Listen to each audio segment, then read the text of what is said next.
আমরা মেয়েরা কিন্তু প্রায় সকলেই ঘন কালো লম্বা চুল পছন্দ করি। আর কথাতেই আছে, কেশই কিন্তু নারীদের সব থেকে বেশি সৌন্দর্য প্রকাশ পায়। লম্বা চুল কিন্তু সব থেকে বেশি সৌন্দর্য প্রকাশ করে বলে এটা সবার মুখেই শুনতে পাওয়া যায়।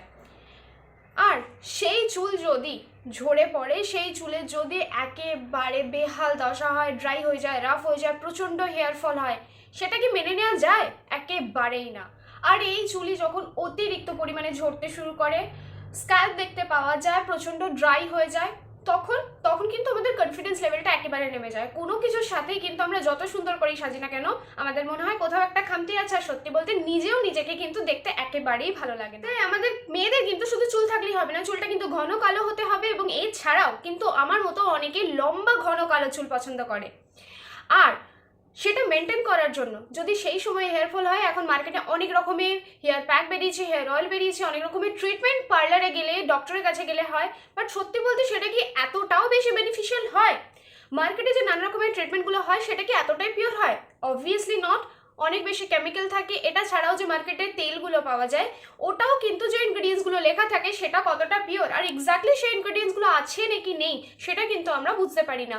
লিখে দেওয়া থাকছে, বাট আমার মনে হয় না সেটা চুলের জন্য বেনিফিশিয়াল। এবং সেটা থেকে কিন্তু ইউজ করলে বেশিরভাগ সময়তেই দেখা যাচ্ছে যে আমাদের চুলের ক্ষতি হয়। কখনো কখনো কিছু জিনিসের ট্রিটমেন্ট কিন্তু বাড়িতে বসেই আমরা করে ফেলতে পারি। ঠিক একদম ঠাকুমা দিদাদের কাছে শোনা, সামান্য ঠান্ডা লাগলে গলায় ব্যথা হলে কারা খাবার মতো, ঠিক ঠাকুমা বা দিদিরা যেভাবে নিজেদের চুলটা মেনটেন করতো সেইভাবেই কিন্তু আমরাও আজকালকার দিনে একটু সময় বার করে নিজের চুলটা মেনটেন করতে পারি।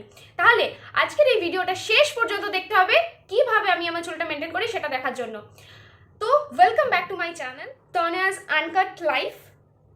আজকের পুরো ভিডিওটা হতে চলেছে how to grow my hair and how to stop my hair fall. And obviously তোমাদের জন্য কিন্তু এটা বেনিফিশিয়াল হবে। So let's get started. Regular বেসিসে কিন্তু 50 থেকে 100টা চুল পড়াটা খুবই নর্মাল। আর কম করাটাও কিন্তু ভীষণ ইম্পর্টেন্ট, কারণ সারাদিনে আমাদেরকে দুবার কম করতে হয়। কম্বিং করলেই কিন্তু নর্মাল কিছু হেয়ার ফল হয়, যেটা খুবই নর্মাল, সেটা নিয়ে কোনো চিন্তার কারণ নেই। সেটা নিয়ে যদি খুব বেশি চিন্তা করে ফেলো তাহলে কিন্তু তোমাদের হেয়ার ফল আরও বেশি বেড়ে যাবে। সারাদিনে দুবার হেয়ার কম্বিং করা উচিত, একবার সকালে একবার রাতে। সকালবেলায় ট্যাঙ্গেলটা রিমুভ করা উচিত ভালোভাবে, আর রাত্রেবেলাও কিন্তু পুরোপুরি ট্যাঙ্গেল রিমুভ করে একটা হালকা লাইট ব্রেড করে, লুজ ব্রেড করে কিন্তু ঘুমাতে যাওয়া উচিত। তাহলে আমাদের চুলে কিন্তু ব্রেকেজ আসে না, চুলটা অনেক বেশি ম্যানেজেবল থাকে। যদিও আমার ইদানিং খুব একটা বেশি হেয়ার ফল হয় না, কারণ আমি নানা রকমের DIY রেমেডিজ ইউজ করতে থাকি। আজকেও তোমাদের সাথে কিন্তু আমারই বানানো একটা DIY হেয়ার অয়েল শেয়ার করতে চলেছি। এটা যে ইনগ্রেডিয়েন্টসগুলো আছে সেটা একেবারেই কিন্তু তোমরা তোমাদের বাড়িতে পেয়ে যাবে। এটার জন্য কোথাও মার্কেটে খুব একটা যেতে হবে না, আর পুরোটাই কিন্তু 100% ন্যাচারাল ইনগ্রেডিয়েন্টস দিয়ে তৈরি। আমি ফটাফট আমি কি DIY রেমেডি ইউজ করেছি সেটা তোমাদের সাথে বলে দিই। আর তার জন্য কিন্তু যে ইনগ্রেডিয়েন্টসগুলো ব্যবহার করেছি সেটার জন্য তোমরাও কিন্তু বেনিফিশিয়াল হবে। তো দেরি না করে কি কি ইনগ্রেডিয়েন্টস ব্যবহার করেছো, সেটা কি কি উপকারিতা সেটা তোমরা দেখে নাও। এই হেয়ার অয়েলটা বানানোর জন্য আমি এখানে মাত্র 5টা ইনগ্রেডিয়েন্টস ব্যবহার করেছি। প্রথমেই কালো জিরে, তারপর মেথি, তারপরে আছে গোটা আমলকি, আর সাথে আছে অ্যালোভেরা, আর এখানে ভৃঙ্গরাজ ছিল, ভৃঙ্গরাজটা শুকনো ছিল। এই 5টা দিয়েই কিন্তু আমি আজকের এই DIY হেয়ার অয়েলটা তোমাদের সাথে বানিয়ে দেখাবো। এখানে যে মেথি ব্যবহার করেছি, মেথি কিন্তু আমাদের হেয়ার ফল কন্ট্রোল করার অ্যান্টি ফাঙ্গাল প্রপার্টিস আছে, যার জন্য আমাদের চুলের অনেক বেশি স্ট্রেংথ করে হেয়ার রুটকে। এরপরে ব্যবহার করেছি আমি কালো জিরে। কালো জিরে আমাদের স্ক্যাল্পে অনেক বেশি হেলদি করে এবং ড্যান্ড্রফ রিডিউস করে। এছাড়া এটাও কিন্তু আমাদের চুলকে স্ট্রেংথ করে, ব্রেকেজ কমায়। এছাড়া আমি ব্যবহার করেছি ভৃঙ্গরাজ। ভৃঙ্গরাজ কিন্তু চুলের জন্য অন্যরকমভাবে উপকারী। ভৃঙ্গরাজে কিন্তু আমাদের হেয়ার গ্রোথ প্রমোট করে, এছাড়া হেয়ার লস প্রিভেন্ট করে। এছাড়া ব্যবহার করেছি আমি আমলকি আর অ্যালোভেরা।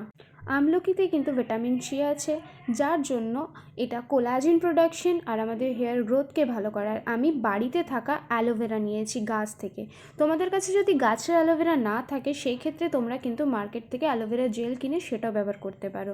আর তারপরে আমি প্রত্যেকটা ইনগ্রিডিয়েন্টসের মধ্যে যেটা সবার প্রথমে দরকার, গোটা আমলকিটা আমি দিতে পারবো না, যে কারণে আমলকিটা আমি ভালোভাবে পিস পিস করে কুচি কুচি করে কেটে নিয়েছিলাম। আর তারপরে কিন্তু অ্যালোভেরাটাও আমি গোটা দিইনি, অ্যালোভেরাটাও কিন্তু আমি পিস পিস করে ছোট ছোট করে কেটে নিয়েছিলাম। তেলটা বানানোর জন্য আমি এখানে কোকোনাট অয়েল ইউজ করেছি। একটা প্যানের মধ্যে কোকোনাট অয়েলটা নিয়ে নিতে হবে, আর একদম লো ফ্লেমে কিন্তু তেলটা বানাতে হবে। এই ধরনের হেয়ার অয়েল ইউজ করার আগে অবশ্যই আমি তোমাদেরকে বলে দিই যে প্যাচ টেস্ট অবশ্যই করে নেবে, কারণ এগুলো সবকটাই ন্যাচারাল ইনগ্রিডিয়েন্টস, তাই অনেকের অনেক রকম অ্যালার্জি হতে পারে, তাই অবশ্যই আগে টেস্ট করে নেবে তারপরেই ব্যবহার করবে। এরকমটা নয় যে আমার শ্যুট করেছে বলে সবার শ্যুট করবে। তাই যে যে ইনগ্রিডিয়েন্টসগুলো দেওয়া হচ্ছে সেটা তোমরা নিজেদের স্ক্যাল্প অনুযায়ী, নিজেদের স্কিন অনুযায়ী কিন্তু চেক করে তবেই ব্যবহার করবে, না হলে দেখা গেল যে ব্যবহার করার পরে তোমাদের কিন্তু উল্টো রিয়াকশন দেখা দিল। আর এছাড়াও এই তেলটা বানানোর জন্য ম্যাক্সিমাম কিন্তু 5 থেকে 10 মিনিটের মতো সময় লাগবে। প্যানের মধ্যে 5 থেকে 10 মিনিট মতো যদি তেলটা ফোটানো হয় তাহলেই কিন্তু তৈরি হয়ে যাবে। এর থেকে বেশি যদি সময় দেওয়া হয় তেলটা বানানোর জন্য তাহলে তেলটা কিন্তু পুড়ে যাবে। আর এই তেলটা বানানোর জন্য কিন্তু লো ফ্লেমেই তেলটা বানাতে হবে। আর তারপরে একটা ছাঁকনির মাধ্যমে এরকম ছোট একটা কন্টেনারের মধ্যে, গ্লাস কন্টেনারের মধ্যে ইজিলি তোমরা 1 মান্থের জন্য স্টোর করে রাখতে পারো। অল্প করে বানাবে আর কিছু অল্প দিনই ব্যবহার করবে, কারণ এতে কিন্তু কোনো রকম কোনো কেমিক্যাল নেই, সুতরাং বাড়িতে বানানো হলে জিনিসটা বেশি দিন প্রিজার্ভ করা যায় না। সেই কারণে আমি অল্প করেই বানাই, আর এরকমভাবেই কিন্তু গ্লাস কন্টেনারের মধ্যে রেখে দিই, আমার ইজিলি কিন্তু সেটা 1 মাস মতো চলে যায়। তোমরাও কিন্তু এরকমই ধরনের ব্যবহার করতে পারো, সত্যি এটা ভীষণ বেনিফিশিয়াল।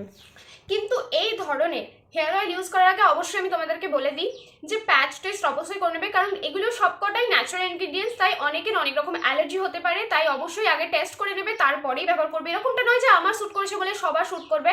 তাই যে যে ইনগ্রিডিয়েন্টসগুলো দেওয়া হচ্ছে সেটা তোমরা নিজেদের স্ক্যাল্প অনুযায়ী, নিজেদের স্কিন অনুযায়ী কিন্তু চেক করে তবেই ব্যবহার করবে, না হলে দেখা গেল যে ব্যবহার করার পরে তোমাদের কিন্তু উল্টো রিয়াকশন দেখা দিল। আমি আমার চুলটা কিন্তু এইভাবে মেনটেন করে থাকি, আর মেনটেন করার সাথে সাথে আমি নিজের উপরে টেস্ট করি আর তারপরে তোমাদের সাথে সেই রেমেডিগুলো শেয়ার করি। আর এটা আমি নিজে বেনিফিট পাই বলেই আমি তোমাদের সাথে শেয়ার করি। আমার চ্যানেলে কিন্তু এরকম ভিডিও প্রচুর তোমরা দেখতে পারবে যেটা হেয়ার কেয়ার রিলেটেড। বেশিরভাগটা আমি হেয়ার কেয়ার রিলেটেড ভিডিও বানিয়ে থাকি, কারণ আমার চুলটা দেখতে পাচ্ছ অনেকটা লম্বা, আর যে কারণে আমার চুলটা খুবই প্রিয়, অবভিয়াসলি প্রিয় বলেই আমি এতটা লম্বা করেছি। তাই এইরকম ধরনের DIY রেমেডিস তোমরা আরও দেখতে পারবে। আর এটা ছাড়াও তোমাদের সাথে বেসিক কিছু জিনিস শেয়ার করি। হেয়ার কমিংয়ের টাইমে কিন্তু অতি অবশ্যই তোমরা উডেন কম্ব ইউজ করতে পারো, সেটা কিন্তু আমাদের ব্লাড সার্কুলেশন বাড়িয়ে দেয়, যে কারণে হেয়ার গ্রোথ বেশি হয় আর হেয়ার ফলটা কম হয়। তাই এই যে স্টেপগুলো যেভাবে আমি রেমেডিটা শেয়ার করলাম, সেটা যে যে ইনগ্রিডিয়েন্টসগুলো বললাম সেগুলো ইউজ করে দেখতে পারো। এছাড়া আমি যেভাবে বললাম যে এইভাবে ইউজ করলে এই বেনিফিটগুলো পেতে পারো, তোমরা অবশ্যই সেটা ভাবে ব্যবহার করো এবং আমাকে কমেন্ট করে জানিও। আর কার কি প্রবলেম হচ্ছে সেটা আমাকে কমেন্ট করে জানাতে পারো, আমি অবশ্যই চেষ্টা করবো তোমাদের সাথে সেটার কোনো সলিউশন দেওয়ার জন্য। আমার ভিডিওটা যদি ভালো লাগে তাহলে অবশ্যই লাইক আর শেয়ার করে দিও, যাতে তোমাদের সাথে সাথে অন্য আরও অনেকের কাছে আমার এই রেমেডিটা পৌঁছে যায় এবং তারাও কিন্তু এটা থেকে বেনিফিট পেতে পারে। তো আজকের মতো এইটাই, আর দেখা হচ্ছে নতুন কোনো রেমেডির সাথে। টাটা।